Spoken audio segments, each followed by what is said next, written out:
Okay, in this video I'm going to tell you a bit more about how we actually got planning permission to build in the woodlands. We have lots of comments, people asking how we did it, and you're right, it is really difficult here in the UK to build a building in the woods. And the law that a forest has to stay as a forest, and just getting planning to do it legally is really difficult. So I'll run through that in this video. I'm also going to tell you kind of a bit more about the history of this land. It's kind of fascinating, which isn't obvious from any of my other posts. There's an interesting history, what lies beneath the ground here. So my dad bought this woodland about 40 years ago, and he was so passionate about woodland, the environment, and used timber with his work as well, and spent a huge amount of time in here working out how to increase biodiversity and get the woodlands sort of doing the best thing.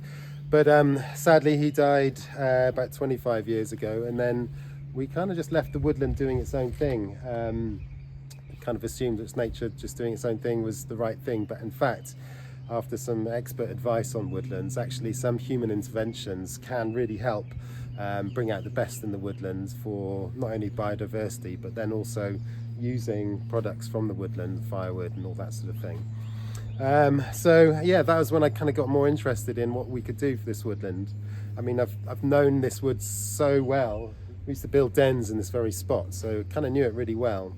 But yeah, 5 or 6 years ago, I then got interested, started a sustainable woodland management course, just to try and learn what to do, what the best thing is to do with it.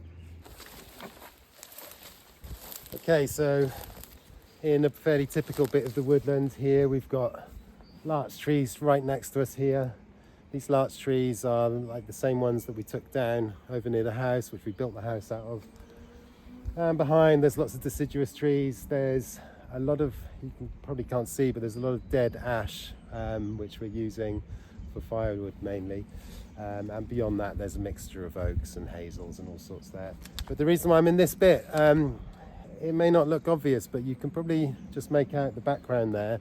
Looks like a big pile of brambles. Well, it is a big pile of brambles, but underneath that is a huge spoil tip from coal workings. The woodland is dotted with coal mines, old coal mines. So after doing this course, I kind of came in here, and I was always aware of them, but I stumbled across a hole in the ground amongst the brambles that you couldn't even see the bottom of. And I just thought, right, okay, there's no way we can safely do forestry in here when someone could easily fall down it, or a member of the public. So that was our first big kind of issue with the woodland, is right, how do we manage it if there's these hidden holes? But then luckily someone told me that you can phone up the coal authority, and they're obliged to come and fill them in. Even, you know, these were probably dug 200, 150 years ago. But yeah, so the coal board then came along, and they started investigating each hole, or where there was a slight dip.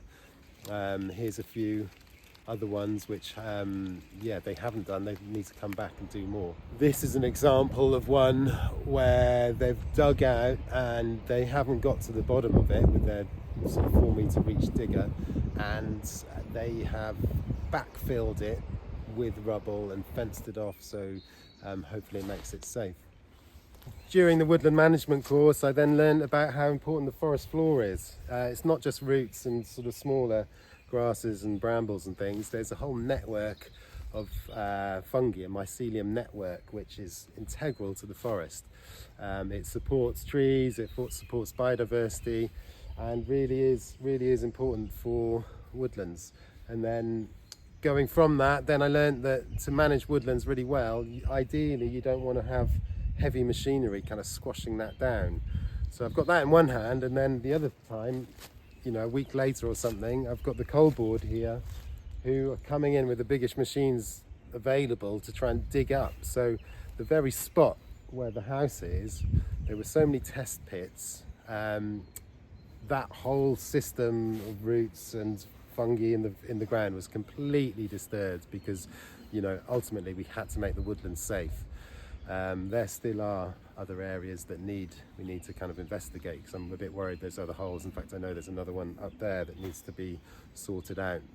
So yeah, we were doing one thing, we were trying to do the best for the forest, for the woodland, and then in the meantime we're trying to make it safe.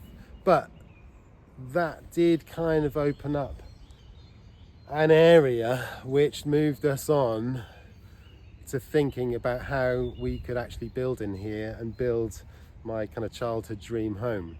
So after this area had been pretty devastated by the coal board to make it safe, which we had to do, kind of opened up this nice glade. We'd also applied for a felling license, and also asked, once this had opened up, we asked if we could keep this as a glade for biodiversity, which we're allowed to do. Generally, forest always has to stay forest, but you can open up small glades, which is basically where a lot of the wildlife happens. So we opened up this bit, and then we just sort of fell in love with the spot. It's like I said, it's a place where we used to camp as kids, and so had good memories here. Although sometimes, we'd camp here at night, and we always knew that the coal mines were here, and we'd always sort of say about some of these things, and there are little stories about how, stories about coal miners being trapped. In fact, not far from here, there is a whole chapel that's been built because the coal miners did get trapped under there. So there's some really horrific stories. In fact, a number of them very close by. So we'd kind of spook ourselves out at night a little bit. But we just decided that this was the right spot, which then led us on to how on earth we could possibly build our own home here. And we just knew planning laws are so strict, and for good reason, and knew it was going to be really hard. But then we had always been interested in a planning policy called the One Planet Development.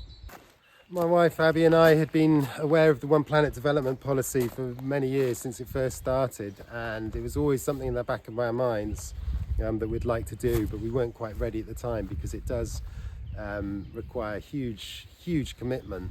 And this is a massively oversimplified version of the planning policy, because it is a huge document that you have to create. But you can build a building which is zero carbon, although ours is definitely carbon negative because we've used the trees right here.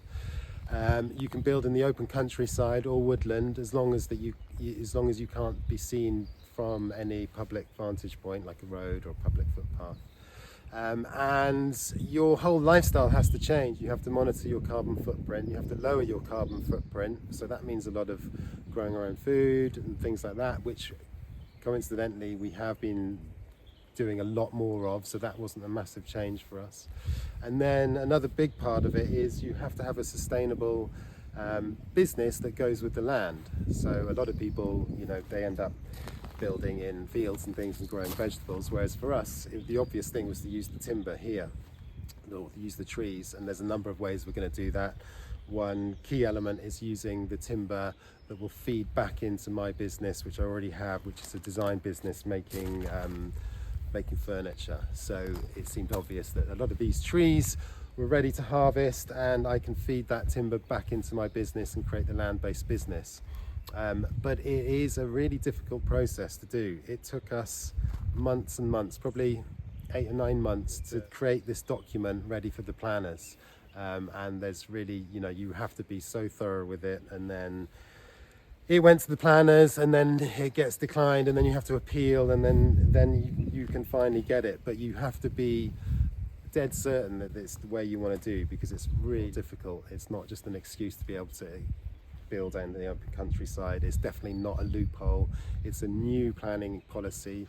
It's an amazing policy that allows people like us to do this and do and live a more sustainable lifestyle. So it took us a good 2 to 3 years to from thinking about doing this One Planet development scheme to actually having the permission from the council. It really is a huge undertaking to do it. It's you have to be determined, but it is possible. It's possible, and we did it.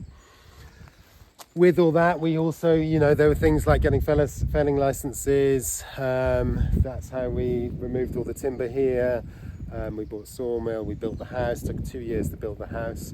But if you want to know more information about this, please comment below. I can send you information on a lot more in-depth information on the One Planet development, because it really is a big undertaking. You need to thoroughly understand it before you even think it's a possibility. But yeah, fire away any more comments, follow my channel. There's just loads more to come.